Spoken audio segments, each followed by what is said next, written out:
Hello, friends.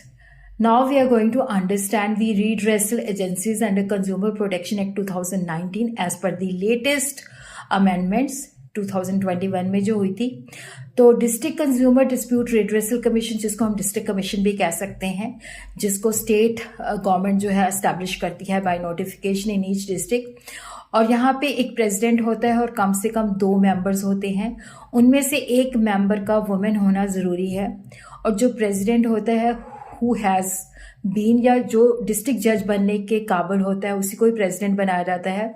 तो यहाँ पे पिक्यूनियर जुरिस्डिक्शन, मॉनिटरी जुरिस्डिक्शन जो है कि जो कंप्लेंट जहाँ पे वैल्यू ऑफ गुड्स और services which is paid as a consideration does not exceed 50 lakh. तो यहाँ पे हम 50 लाख तक की जो हमने कंसिडरेशन पे की है, यहाँ पे अगर हमें कोई डेफिशिएंसी है या डिफेक्टिव है गुड्स के अंदर, तो यहाँ पे हम अपनी कंप्लेंट फाइल कर सकते हैं।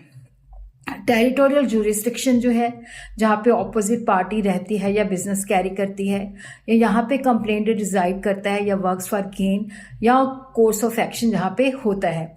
यहाँ पे हम अपील जो है डिस्ट्रिक्ट कमीशन के जो ऑर्डर है वो स्टेट कमीशन को फाइल कर सकते हैं within 30 days from the date of order, और ये 15 डेज फर्दर एक्सटेंड हो जाते हैं। तो टोटलिटी के अंदर 45 days from the date of the order हम अपील फाइल कर सकते हैं। फिर उसके बाद है state consumer dispute redressal commission.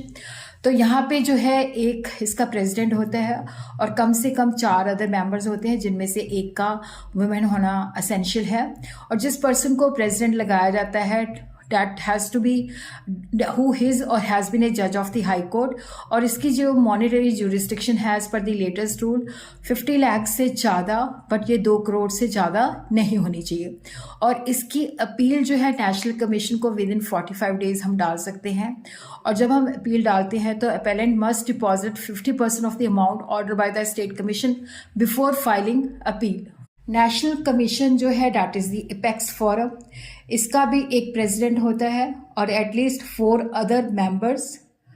तो इसका जो प्रेसिडेंट है हु हैज़ बीन ए जज ऑफ द सुप्रीम कोर्ट, और जिसको सेंट्रल गवर्नमेंट जो है अपॉइंट करती है, और इसका मतलब या वो सुप्रीम कोर्ट का जज है या हाई कोर्ट का। इसकी जो मॉनिटरी जुरिस्डिक्शन है जो 2 करोड़ से एक्सीड करती है।